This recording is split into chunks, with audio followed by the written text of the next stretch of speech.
Hello, my name is Krista, and I'm an instructor with Impact Personal Safety of Colorado. We are an organization that teaches empowerment self-defense in order for everyone to feel more safe in this world. This is the third video in a series talking to young adults about safety and self-defense. It would benefit your experience to watch both the first video on awareness and intuition and the second video on boundary setting before viewing this video. Here, I'm going to be continuing our topic of boundary setting with a focus on setting boundaries with strangers or people that may mean us harm.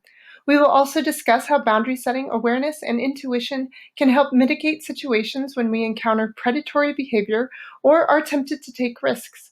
These issues may arise for young adults as they navigate life in college, with new peer groups, and after moving away from home. Remember that you are the one in charge of your safety. Let's talk about setting boundaries with strangers or people we don't want to keep in our lives based on how they treat us. This is about how to set boundaries when a conversation isn't going to solve the behavior. You tried the magic formula and it didn't work, or there's no need to use the magic formula.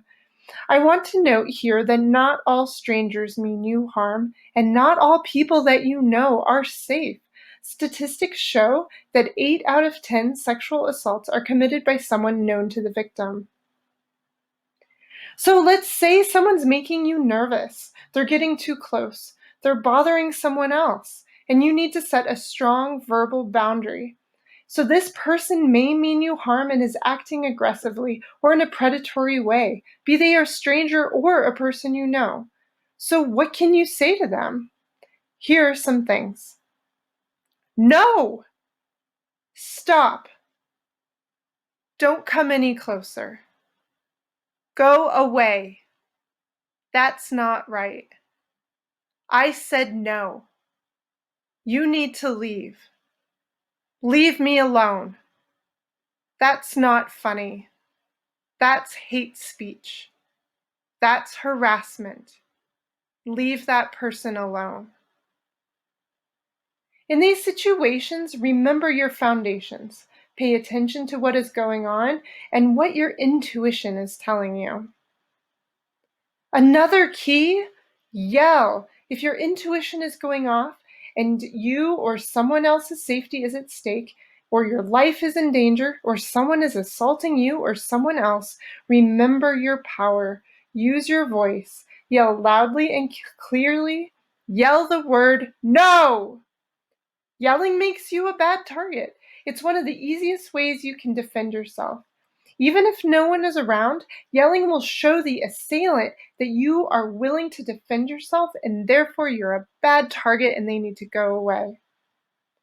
In order to yell, you must be breathing. Breath is so important with self-defense. You cannot run, you cannot fight, and you cannot yell without breath. Yelling actually helps with that. You have to breathe in order to yell. Practice by just breathing and then add in a yell. No! Here's how to stand when you have an encounter with someone that sets off your intuition and may mean you harm. I tell you to stand this way so that you can best protect yourself as well as physically show your boundary.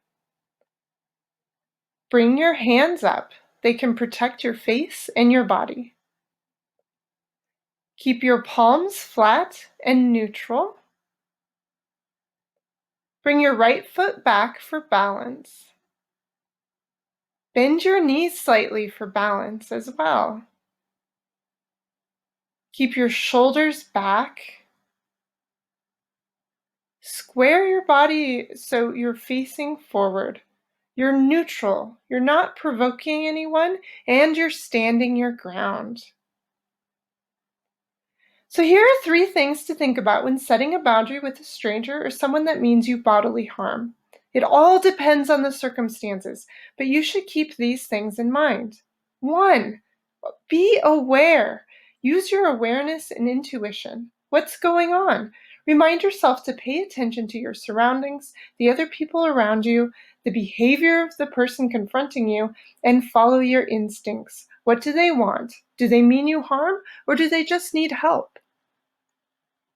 2, decide, what is your boundary? What do you need in this situation? Based on how that person is acting and where you are, that will determine what your boundary is. Focus on distance. Don't let them get too close. Don't let them get within 6 feet, just like our good social distancing separation.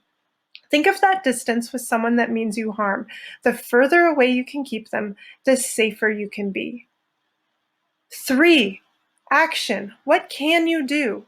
Can you yell? Can you run away? Where is the exit or the nearest safe place? Is there anyone around that can help? Can you fight if need be?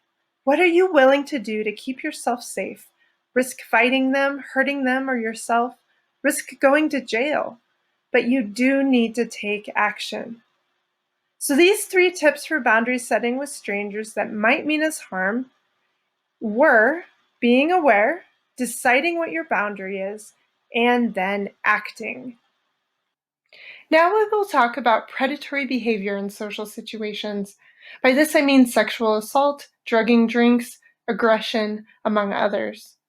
Predatory behavior can be targeted to anyone, men, women, non-binary or transgender individuals, and any sexual orientation. Use your awareness when you're in social situations. Think about what's going on when you enter a new space.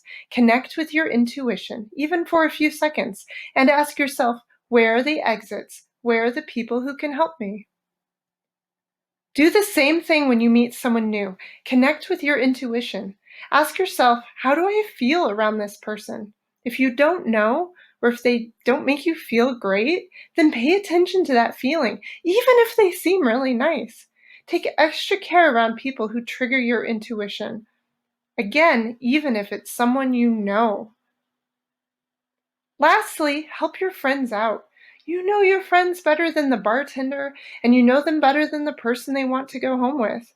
Is your friend acting in a way that indicates their safety may be at risk? Are they capable of that enthusiastic yes with consent?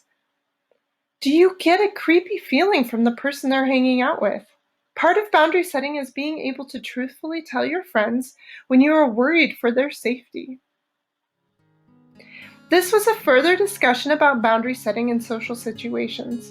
Thinking about how to keep yourself safe in all aspects of your life is an important life skill. We don't want anyone to stop going out and experiencing life once this pandemic is over. What we do want is for you to socialize and interact safely. Thank you for joining me for these 3 videos for young adults. I suggest you also watch our video about becoming an active bystander to help protect others. Thank you so much for watching our video series.